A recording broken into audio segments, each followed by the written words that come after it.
Hi friends, എല്ലാവർക്കും സുഖമാണോ? Welcome to my channel Kasthuri's world. ഇന്നും ചേട്ടൻ വെളുപ്പിനെ തന്നെ ഒരു 5 മണിയായപ്പോഴേക്കും സൈക്കിൾ റൈഡിനായിട്ട് വീട്ടിൽ നിന്ന് ഇറങ്ങിയിട്ടുണ്ടായിരുന്നു. ഇന്നും പോയത് തട്ടാരമ്പലം, ആഴത്തുംപടി, പള്ളിപ്പാട് എന്നീ റൂട്ടുകളിലാണ് ഇന്നും റൈഡിനായിട്ട് പോയത്. നമ്മളിന്ന് സൈക്കിൾ റൈഡിൻ്റെ വീഡിയോ മാത്രമല്ല, ഒരു സ്മൂത്തിയുടെ റെസിപ്പി കൂടി ഉൾപ്പെടുത്തുന്നുണ്ട്. ഇപ്പോൾ തട്ടാരമ്പലത്തിലാണ് ചേട്ടൻ എത്തിയിരിക്കുന്നത്. നല്ല മഞ്ഞുണ്ട്. ഈ സ്ഥലങ്ങളെല്ലാം ഓണാട്ടുകര എന്നാണ് അറിയപ്പെടുന്നത്. പണ്ട് ധാരാളം ഓടങ്ങളും അതായത് വള്ളങ്ങളും കല്ലമ്മുളകളും ഒക്കെ ഉള്ളതുകൊണ്ടാണ് ഓണാട്ടുകര എന്ന് പറയപ്പെടുന്നത്. ഇത് പള്ളിപ്പാട് തോടാണ്. ധാരാളം കായലുകളും കുളങ്ങളും പാടങ്ങളും പുഞ്ചകളും തോടുകളും എല്ലാം കൊണ്ട് പ്രകൃതി കനിഞ്ഞനുഗ്രഹിച്ച ഒരു നാടാണ് നമ്മുടെ ഈ ഓണാട്ടുകര.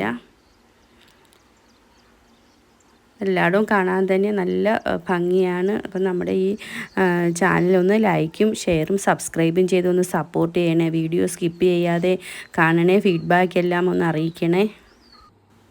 നമുക്കിനി നമ്മുടെ റെസിപ്പിയിലേക്ക് കിടക്കാം. അപ്പോൾ ഡ്രിങ്ക്സാണ് ഞാൻ തയ്യാറാക്കുന്നത്. അതിനായിട്ട് 2 പഴവും 5 സ്ട്രോബെറിയും എടുത്തിട്ടുണ്ട്. അതുകൂടാതെ തന്നെ ഞാൻ ബദാം കുതിർത്ത് വെച്ചിട്ടുണ്ടായിരുന്നു. ഒരു 11 ബദാമോളം കുതിർത്ത് വെച്ചിട്ടുണ്ട്. 1 ടീസ്പൂൺ ചിയാ സീഡും കൂടെ കുതിർക്കാനായിട്ട് ഒരു ഓവർനൈറ്റ് വെച്ചിട്ടുണ്ടായിരുന്നു. ചിയാ സീഡ് നമ്മൾ 1 ടീസ്പൂണേ എടുത്തിട്ടുള്ളൂ.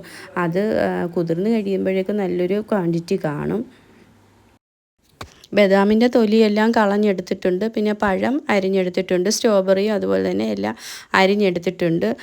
പഴത്തിലായാലും പ്രോട്ടീനും കൊഴുപ്പും ഒക്കെ കുറവാണ്. സ്ട്രോബെറിയും നമ്മുടെ വെയിറ്റ് ലോസിന് സഹായിക്കുന്നതാണ്. ബദാമും വെയിറ്റ് ലോസിന് സഹായിക്കുന്നതാണ്.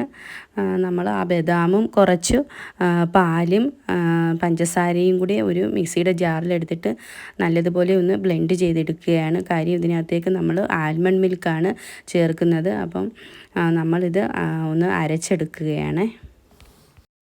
ഞാനിതിൽ ഒരു 1.5 ടീസ്പൂൺ പഞ്ചസാരയാണ് ചേർത്തിരിക്കുന്നത്. അധികം മധുരം ചേർത്തിട്ടില്ല. മിക്സിയിലിട്ട് ചെറുതായിട്ടൊന്ന് ബ്ലെൻഡ് ചെയ്തതിന് ശേഷം നമ്മളതൊന്ന് 5 മിനിറ്റ് ഒന്ന് ബോയിൽ ചെയ്തെടുക്കണം. കാര്യം ഈ ബദാമൊക്കെ ഒന്ന് വെന്ത് കിട്ടണം. അതിനുശേഷം ഒരു 2 കപ്പ് തിളപ്പിച്ചാറിയ പാലും നമ്മൾ ബോയിൽ ചെയ്തെടുത്ത ആ ആൽമണ്ട് മിക്സും കൂടെ ഇതിലേക്ക് ചേർക്കുകയാണ്. പിന്നെ സ്ട്രോബെറിയും പഴവും എല്ലാം ഈ ഒരു മിക്സിലേക്ക് ചേർത്ത് കൊടുത്തിട്ട് ഇതും നന്നായിട്ട് നമ്മൾ അരച്ചെടുക്കണം. നല്ലൊരു ക്രീമി ടെക്സ്ചറിൽ വേണം ഇത് ബ്ലെൻഡ് ചെയ്ത് എടുക്കാൻ. നല്ല ക്രീമി ആയിട്ട് നമ്മളിത് ബ്ലെൻഡ് ചെയ്ത് എടുത്തിട്ടുണ്ട്. നമ്മുടെ സ്ട്രോബെറി ആൽമണ്ട് സ്മൂത്തി അടിപൊളിയായിട്ട് റെഡി ആയിട്ടുണ്ട്.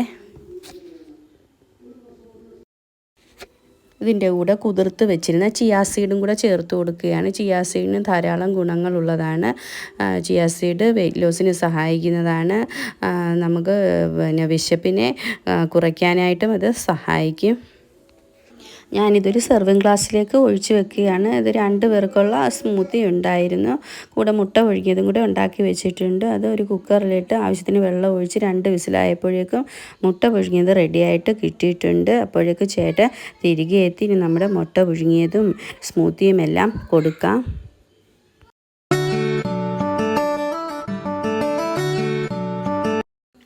ചേട്ടൻ തന്നെയാണ് ഈ മുട്ട 4ആയിട്ട് മുറിച്ച് എടുക്കുന്നത്. അതിൻ്റെ കൂടെ ഉപ്പും കുരുമുളക് പൊടിയും കൂടെ ചേർത്താണ് കഴിക്കുന്നത്. കൂടെ നമ്മുടെ സ്മൂത്തിയും. നമ്മളെപ്പോഴും ഡയറ്റ് നോക്കുമ്പോൾ ഡോക്ടറുടെ നിർദ്ദേശപ്രകാരം മാത്രമേ ഡയറ്റ് നോക്കാവുള്ളൂ. അപ്പോൾ ചാനൽ മറക്കാതെ സബ്സ്ക്രൈബ് ചെയ്യണേ. സബ്സ്ക്രൈബ് ചെയ്യുമ്പോൾ അടുത്ത് കാണുന്ന ബെൽ ബട്ടൺ കൂടി ഒന്ന് ക്ലിക്ക് ചെയ്യണേ. ഓളെന്ന ഓപ്ഷനെ ക്ലിക്ക് ചെയ്യുമ്പോൾ മാത്രമേ ഞാനിടുന്ന എല്ലാ വീഡിയോയുടെയും നോട്ടിഫിക്കേഷൻ ലഭിക്കുകയുള്ളൂ. ബൈ. Thanks for watching.